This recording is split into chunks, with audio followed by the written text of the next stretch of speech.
Hi, Zarina here, aka Woolly Nomad. Welcome to the channel. And today I'm hanging out with some cute little monsters that I've been making for Valentine's Day as Valentine gifts. So join me for a monster Valentine fun episode. So as you can see, they kind of have various little personalities. This is the main one, so this is knit in a 4-player yarn. You've got a little heart on the back, your little tail, and you've got a couple of hearts as eyes with some beads to accentuate them. And then I changed it up using some DK weight yarn. Actually, this was yarn held double, so that it's 4-player yarn, but I held it double, and different colorway, of course. Got the heart on the back, and he's got a little monster mouth as well, and a little monster nose. And this was another variation on that monster. The heart is slightly different, so this was one of the ones when I was designing it, I was sort of knitting it up to see what it looked like, and I kind of liked it with the stars. So with this you can use any sort of beads or sequins. These are obviously sequins, and you know, to accentuate features. You don't have to have anything there in the hearts really if you don't want to. I thought it was kind of nice. I mean, I've added tails, and this has got a little bell on it, which is quite nice. I like the heart on the back as well, and this guy's got like a really interesting expression. So with these mini monster cushions you can actually make any expressions you want. Like for instance, he's, or she rather, maybe it's a she, has got quite a wide mouth with possibly lipstick on it. I've got the heart on the back, of course, and not all of them have tails. You know, you don't need a tail necessarily, it's just if you want one, but they've all got sort of hanging loops that I just made with the yarn. So you can knit this up with the 4-player yarn, like I said, or you can use a DK or a chunky weight yarn. You just have to change up your needles really. So in the pattern, which is available down below, you can, in the pattern I've written in what sort of needles you need to use, etc., for what kind of yarn, but the pattern remains the same. So the stitch count, etc., is exactly the same. Doesn't matter whether you use thinner yarn or thicker yarn. All that will happen is you will have a bigger or smaller monster. And today what I want to do is I made a little variation for you as a tutorial here, and there is, the color chart is available on my blog, which is woollynomad.blogspot. So head over there if you want the color chart for this small mini monster, which I thought would be nice as a necklace, or you could add like a key ring to it, make it into a key ring.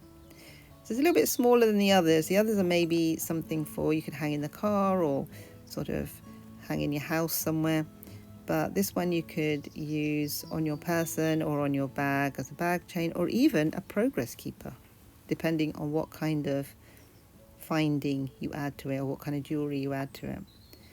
So knitted jewelry is what we're talking about today. And like I said, this is kind of free.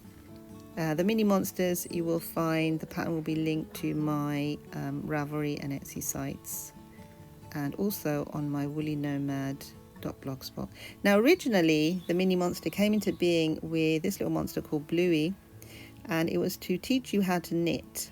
So you had some plain knitting, you had some color changes, then you had how to seam it up, how to shape it with the ears, how to cast off, how to cast on, all the good things to begin knitting. And these other mini monsters are to help you continue with that.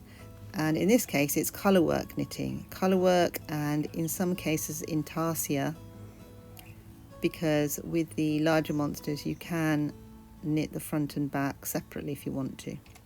This little one we're going to knit all in one, and I'm going to be sharing that process in this video, which is quite long-winded, so you know, there we go. You're going to need some yarn, and I have well, I've got a whole bunch here of little 4-ply minis that I arranged for Advent, this gone December. So I've got quite a few, and I'm going to pick this creamy colour and the pinky colour. Now you can contrast any colours you want really. They can be more or less Valentine as you want them to be. You could even have some yarn with stellina in it. I don't actually have any, so you know. So you're going to need your pattern, and like I said, that's over at the Woolly Nomad blogspot site. However, the pattern is also at the end of this video, so if you don't want to go anywhere else and you want to stay here, just scroll to the end if you like. And it's at the end. You'll need 2mm needles, and I'm using the higher sharps, which have got like a pointy end, and they kind of poke your finger really, but you know, that's what it is. You're going to need some beads, probably not this many. I've got an array of beads. You'll need some jewellery, so necklace or key ring or findings for progress keeper.